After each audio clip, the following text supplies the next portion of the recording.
Hey, what's up everybody? As always, thanks for clicking in to check out this review. Today we're talking about the highly anticipated Bumblebee, directed by Travis Knight, starring Haley Steinfeld and John Cena. I'm going to let you know what I loved about this movie, I'm going to let you know what let me down, and I'll give you my overall opinion on if I think this new direction in the franchise is theater worthy. So, let's do it!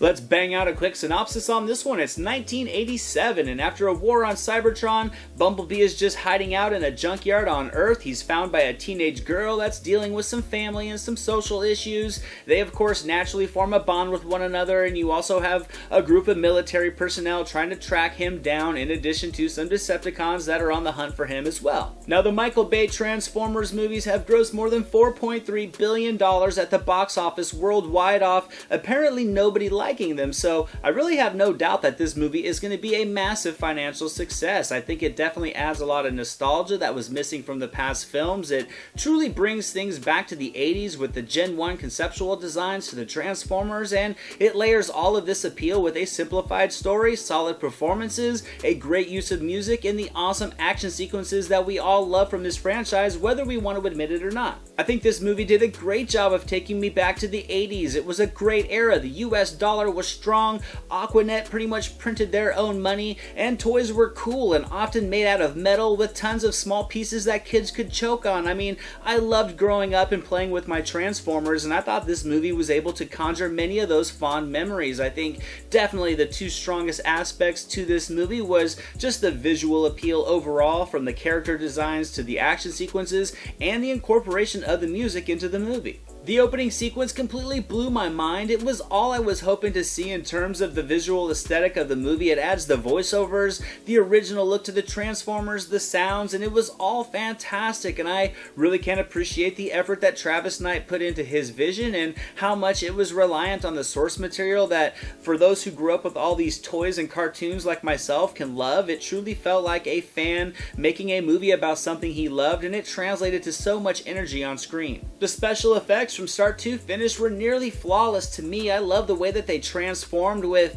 just a lot of similar moving pieces in a style that felt like the toys did. They slowed the transformation sequences down at times, which I really appreciated. I think the action set pieces were just all extremely well crafted. They were impressive to see play out on the big screen. I liked the lighting of the film as well. It was a little bit softer. It was perfect for the time period. I think it kind of removed that subtle polish from the movie and gave it a fun, dated vibe that I think absolutely complemented the story and the settings perfectly. I also thoroughly loved all the incorporation of the 80s music. It was woven into the movie in a few different ways. It naturally sets the backdrop for many scenes to heighten the emotional responses as it should.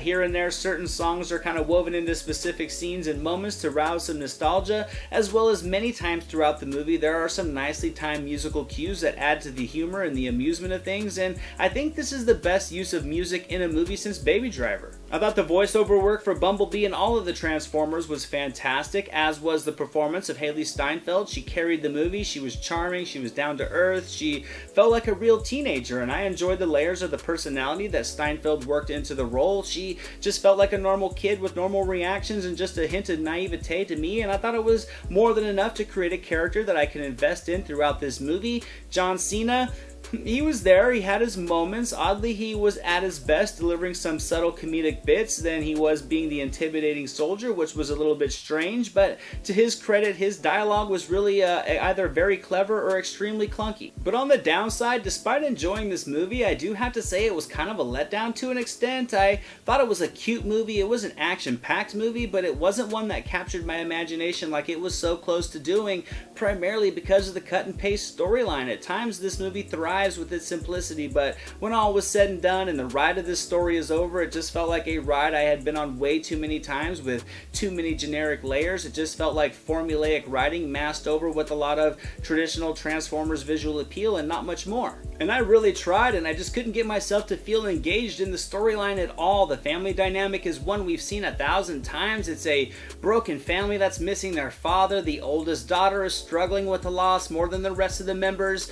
This leads her to some slight bits of solitude, the younger brothers that's just oblivious to everything, you have the wife that's moved on with a new boyfriend, this time for the sake of some comedic bits, he's a dim-witted one, and you toss in the friend slash would-be love interest to take the journey with her. All of which is stuff we've seen done before many times and just kind of felt uninspired, but like I said, it was more than enough to maintain my interest. It was a serviceable plotline for a turn your brain off action adventure like this movie definitely was. I just wished it wasn't as beat by beat predictable as it was. I think everything else in this movie was on point, down to some very witty dialogue that ended up having a huge impact on the fun, but with such a predictable story surrounded by great filmmaking elements, it was very noticeable. So overall, I'm going to give Bumblebee 80% on the entertainment meter. I love so much about this movie, from the performance of Steinfeld to the visuals to the music to the humor. It's definitely worth a watch on the big screen because it's a great time, but the storyline was a major miss for me, not simply because it was aimed for a much younger audience, but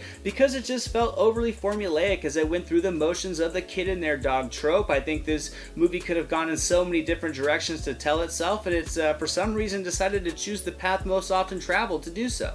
Thank you guys so much for watching this video. I hope you enjoyed it. If you did, give it a thumbs up, share it with your friends. Don't forget to subscribe to the channel and leave a comment. I would love to hear from you all. Here are some links to some recent reviews just in case you missed them. The link to my official website, all my social media and merchandise store links are going to be down in the description below. And in the event me talking to you guys about movies every couple days is not enough Anthony in your life, I now have a second YouTube channel with a growing collection of non-movie related content for you guys to check out, and I'll see you guys next time.